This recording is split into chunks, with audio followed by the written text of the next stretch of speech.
I will just say that, yesterday it was a terrifying accident. It happened, and we were all hands on deck trying to do everything we can to look out for the safety of all the residences here.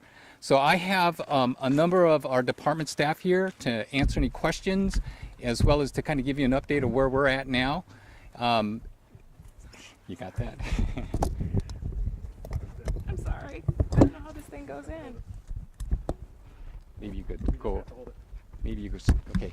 Well, so let me go further. So over to my direct right is Greg Schrader, who is the building official, who is in charge of looking at the structural integrity of all the buildings here, responsible for telling people when they can go back into the homes. You see a number of red tags on homes, so I'm going to turn over to him to give you an update in terms of what's been going on and what he's learned so far. Thank you, Greg? Brad. Good afternoon, everyone. Well, as you can see, this was a very scary situation yesterday, and I'd just like to again repeat our sympathy for the homeowners who've been impacted. We want to get everyone back in their homes as quickly as possible. We understand the significant inconvenience to everyone who had to leave their home in a rush without having the opportunity to take clothes, medications, laptops, a lot of personal items that they need just for everyday life. But we also want to make sure that everyone is safe. We were very fortunate yesterday that no one was seriously injured, and we want to keep it that way. So there's an investigation that's going on, and we're in touch with insurance companies, and we hope to be able to isolate or remove the hazard from the house as soon as possible, and we'll continue to communicate with the homeowners and let them know when they can get back in, hopefully at least to get some possessions that they need, and as soon as they can reoccupy their homes, we will notify them, and we'll make that happen as soon as possible. Happy to answer any questions that anyone may have. When was the last time these water lines have been inspected, and also the hillsides? Can I interject here? I'm going to bring in our utilities expert here. To my left is Linda DeBolt. She's the assistant director of our utilities, who oversees all water, sewer, and storm drainage infrastructure within the city. She is the assistant director in utilities and actually oversees that, and I think you're probably the best person to answer that kind of question. Okay, thank you, Brad. So your question was, when was the last time the water mains up here were inspected? So I would need to check with our operations and maintenance group. I will say that this is a 1970s vintage water main, and usually the city goes through a cycle of inspections all around town. So we do inspections of mains periodically, and I'd have to check back and let you know more specifically about the inspection schedule for this water main. But well, we are looking into the records to be able to ascertain that. So. How large is this water main? Pardon? How big was this water main? It's a 8-inch water main, 8-inch diameter. Is there any sort of indication, or is there any sort of alert system that the city has where when there is a water main break, is it easy to tell, okay, we know that this water main break happened at this time, so we can determine, did the water main break happen first or did the slide happen first? Is there any sort of alert system to let the city know when there is a break? There is a combination of reports from the public when there are signs of leakage happening out in the field here. We also have a SCADA system, a supervisory control automated system that does give signals for differences in flow volume and pressure. That it's not necessarily an indication of a break occurring, but it does give us some data to be able to assess that. So we will be looking into some of those records. At this point, do you know what time the break occurred? We believe that the break occurred in the early morning hours. We don't know exactly what time it occurred, but it was in the time frame around, I would say, 3 to 4 o'clock in the morning, approximately, but we don't know the exact time. And is it apparent where the first indication of the problem came from? Was it from a 911 call, or was it from the systems within the city? It was from a 911 call, yeah. Where is this pipe in conjunction with this house? It's kind of confusing. We're hearing multiple different things. So where is this at? The pipe is located up on the hillside behind the house, And it's located in an easement in that slope area behind the house. And it goes approximately through this area up to the top of the hill where the Forest Ridge School is located. Was the break, just to be clear, was that on the bottom side of the school or above it? It was below the parking lot from the school, yes, on the slope area, right. So is that considered the school's water main? How does that work? Or is it the city's water main? The water main belongs to the city. It was built back in the 1970s and was dedicated to the city. It's not in the right of way, but it's in an easement on private property. How much water do you estimate came out of this pipe during the entirety? That's a really good question, and I don't know the answer to that yet. So that is part of our investigation, is to gather those details. Is the DNR able to give you dimensions on the scope in terms of the width and the length of the slide? We don't have surveyed information, but the geologists that were out here yesterday, I did talk to them yesterday, and they did some estimation about the size of the they call it the scarp face.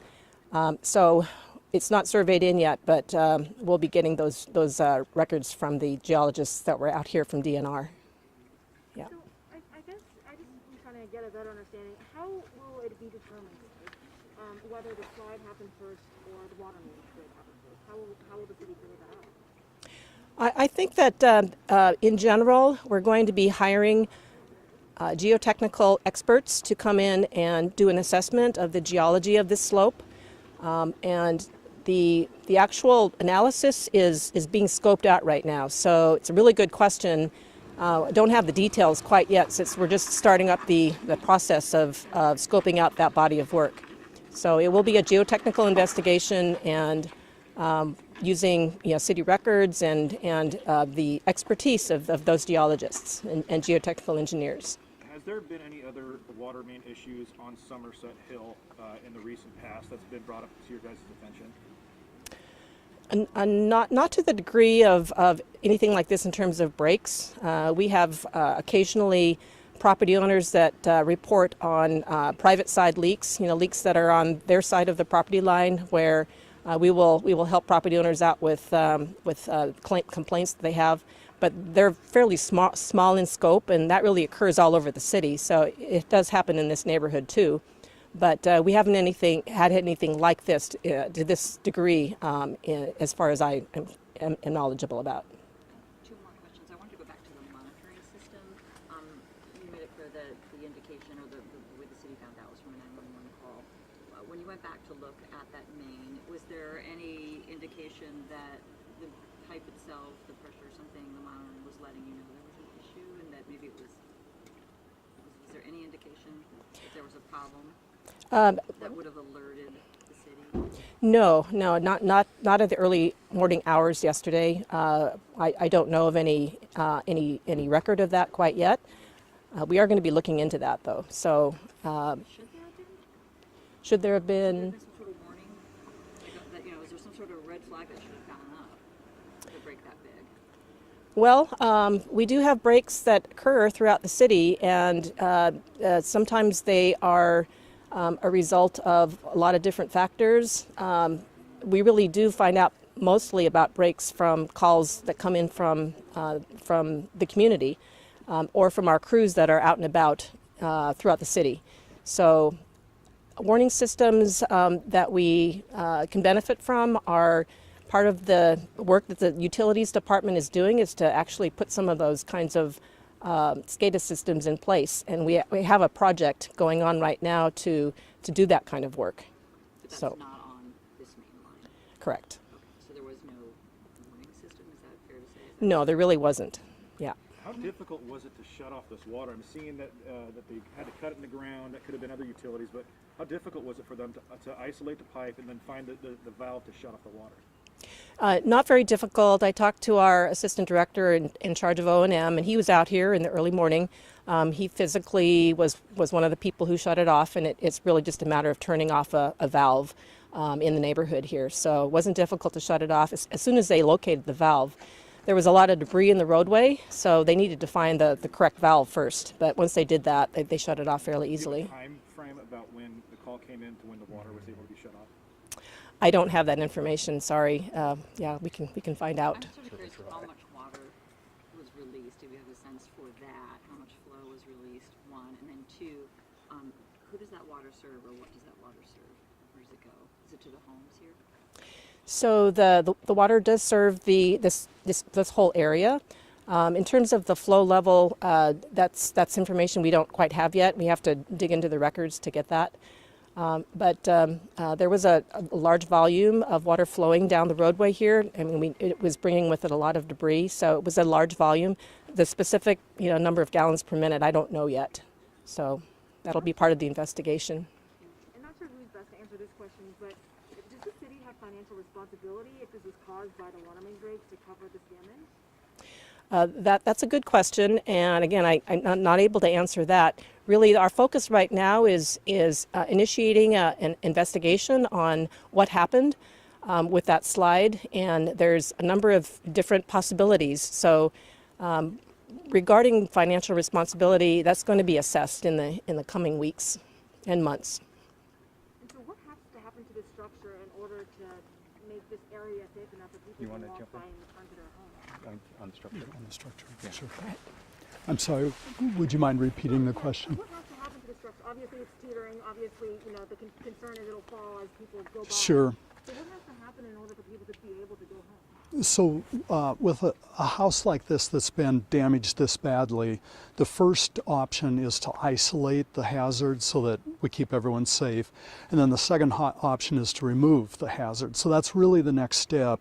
And we're working with the homeowner's insurance company to take those steps to see if they can start demolition. The first thing really that would happen, I think, is the opportunity for the homeowner to potentially retrieve contents from the structure, if that can be done safely with a contractor and engineer involved, overseeing any effort to do that. We probably would not have the homeowners themselves going back into the structure, but we want to give them that opportunity. And then, just finally for me at least, people have been texting who live past Yeah, this could I a lot of questions have been asked about our response. So, I said there's a lot of questions that have been asked about the response of the city, and one of the reasons we have our Fire Chief Hagan here is to give you a little bit of a overview of the response from the city. So, Chief. Thank you, Brad. One of the first things I wanted to mention is this was a terrifying. This was a really scary and terrifying event for our neighbors that live on this street and in this cul-de-sac, and we are so thankful that there weren't additional serious injuries. And when Bellevue Public Safety, meaning both police and fire, responded just about 4 in the morning yesterday, we discovered a lot of neighbors that were making their way down to the bottom of the hill. Bellevue Police assisted the woman from this home behind me to safety, as you guys have previously heard. And there were 45 people from this immediate neighborhood who were outside in the dark, scared, worried about what was happening. And with our Parks Department, we were able to open up the South Bellevue Community Center and transfer those folks down there. But first and foremost, I think that's something we're really grateful for. As troubling as this is, and with all the open questions, we're just so grateful that there weren't additional really serious injuries. And Chief, when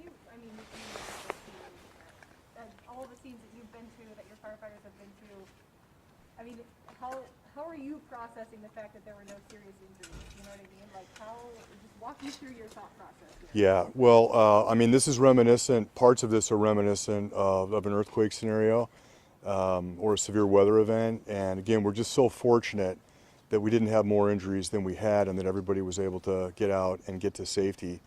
And it's a dramatic scene, right? If you think about it, it was 4 in the morning. There was noises and movement and a lot of confusion initially. And so we're just really thankful, but we also recognize this was a big deal for folks. And if you aren't used to going to emergencies routinely or every day, this can be a big deal. So we're just, our thoughts are with our neighbors today, in gratitude that we got away with as much safety as we did. And are there any takeaways for people watching this story that maybe live on a hillside or something similar in a similar type of scenario? scenario to this, like that you advise for people if they're potentially could be in a situation like this in the future? Well, just to be cognizant of slopes and safe footing. It's pretty difficult to predict something like this, but I live on a hill too, and there's always hillside issues. Safety, grip, footing, icy weather conditions is something we're always asking people to remember. Chief, I can also People have expressed, comment on that.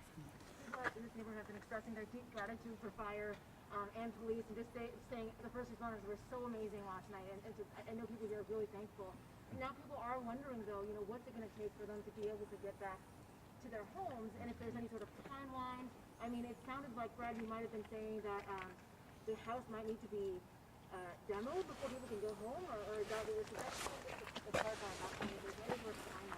Sure, we don't have a definite timeline. Certainly, we want it to happen as quickly as possible, but safely at the same time. And we don't necessarily need the entire house demolished to make it safe, but there does need to be either some limited demolition or stabilization done, or some way of protecting pedestrians and vehicles from the potential hazard of falling debris or the entire house coming down the slope.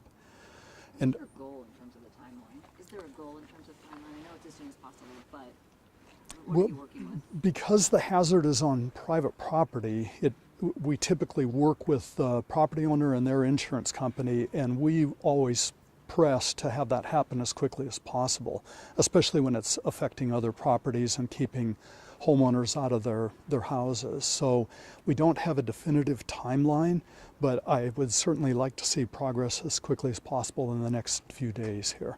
And we want to make every effort to keep homeowners updated.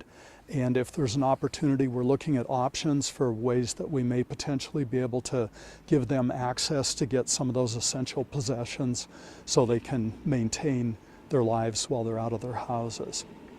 And what's happening in terms of if they don't have friends or family to stay with? Is the city helping them in terms of putting them up until they I think other than the community center being opened initially yesterday, there were communications, I believe, that happened at the community center.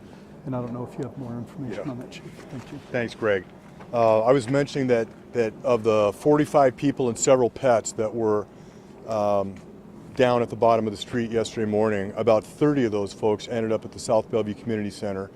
Red Cross was there, and sheltering options were offered, and most of the folks actually found a place to stay with family, friends, and neighbors. And I think by supper time yesterday, everybody had made initial arrangements. I have one more question for you about the pipe. Yes. Michelle already asked you about the flow, the water flow. Can you speak more generically about if there is a puncture in a water main? If it totally breaks, how much water on average goes through that? Like in a minute. Gallons per minute. Gallons per minute. That's really dependent upon a lot of things. Dependent upon the size of the water main. If you have a 4-inch water main versus an 8-inch, there's going to be a lot of difference in flow. It also depends upon whether it is a leak. If the main has not broken completely and is just leaking out, it can be a fairly slow flow over a long period of time. A lot of times we have other kinds of breaks where it's more sudden and you have a complete break and you've got a lot of water coming out. So I hazard to answer specifically because it all depends upon the situation. And we don't know what happened here specifically yet because we're still doing that investigation work. So we'll have to find out. And so I think that's something that we will have to find out about in the investigation. Any word for the public about resting at night at peace, knowing that their water system is safe? I mean, can you give them some assurances on that? Yes. What I can say is that Bellevue's water system is one of the best managed in the country, and we do benchmark ourselves against other water utilities around the nation. We have actually one of the lowest rates of water main breaks in the country, and that is a testament to a couple things. One is that we have a very progressive water main replacement program where we fund capital improvement projects to replace water mains on an ongoing basis, and that helps to keep our break rates low. We also have a very active operations and maintenance division that does annual and monthly maintenance on our water mains. They do investigation on a routine basis as far as the condition of our water mains, and we have a really aggressive asset management program in place. So I think that people can be rest assured that the Bellevue's utilities are well managed and our break rates are low. Just a follow-up to that, what percentage of the water mains do have a monitoring system attached to them? Really, we bring in monitoring systems when we have a concern.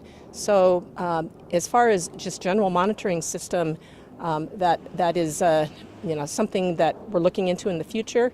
But if we have a concern, we can come in and do acoustic monitoring to be able to find out if there is any cause for concern. If there's some leakage happening in the neighborhood, we'll sometimes do acoustic testing, and that helps us to determine the risk of breakage. So is it clear it's a regular maintenance, number one, that you're doing, and you're kind of trying to stay on top of it that way, and then number two, if you hear from somebody in the field or there's something reported, then you investigate. If there isn't Correct. a system that's like alarm bells that are going off that are saying water pressure changed here dramatically.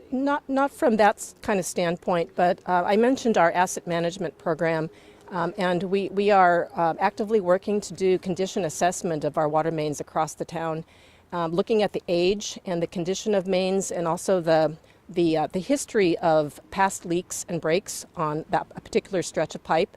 All of that put together helps us to analyze the risk of breaks in the future. So it's really a management philosophy and strategy. Could I just interject one thing? A question was raised about slope stability. Oops, sorry. A question was raised. I'm sorry about that. A question was raised about slope stability and measures people should take, and I'd like actually Greg, our building official, to comment on that. Thanks, Brad. I'm sorry, I've forgotten who asked the question, but it had to do with slope stability in general, I believe. And here's a message that I really would like to get out, is that there can be varying levels of risk with different slopes based on different soil types and different conditions. And property owners certainly always have the option to have a private sector geotechnical engineer do an evaluation, and that's the best way to know the specifics. But there are a few common sense measures that any property owner can take, and that is to be careful about storm drains that discharge at the top of a slope and add water to that slope. They should always be connected via a tight line to the base of the slope, and maintaining vegetation on slopes is very important. Also, it's extremely important not to do work that endangers the stability of the slope. For example, sometimes there might be some sloughing of soil at the bottom of a slope, and they're trying to clean that up, but it actually undermines the toe of the slope. So there are just some practical things like that that homeowners can keep in mind, and it certainly applies to any steep slopes. I just wanted to add that. Thank you. I have one more question about the main. You mentioned that it's been becoming like these 70s. How long is the service line before it needs to be replaced again, or at least considered? Water mains normally last around 100 to 125 years. So depending upon when it was installed, we would be putting it on our replacement schedule. So I mentioned that this main was built in the 70s. So it is definitely in that age grouping that we would be considering replacing it in the future. So again, we have an ongoing program of replacing approximately 5 miles of main per year in the city, and so this would be included in that analysis. Yeah. Any good? Hey, I just thank you guys for coming out, and as I mentioned before, we are, I can't tell you how much empathy we have for the homeowners out here right now, especially those that can't go back in their homes. But a big priority of ours is safety for our residences and especially the homeowners. So we'll in the future, as we get more information, we'll be available to share that with you. Okay. Thank you. Thank you. Thanks, everyone.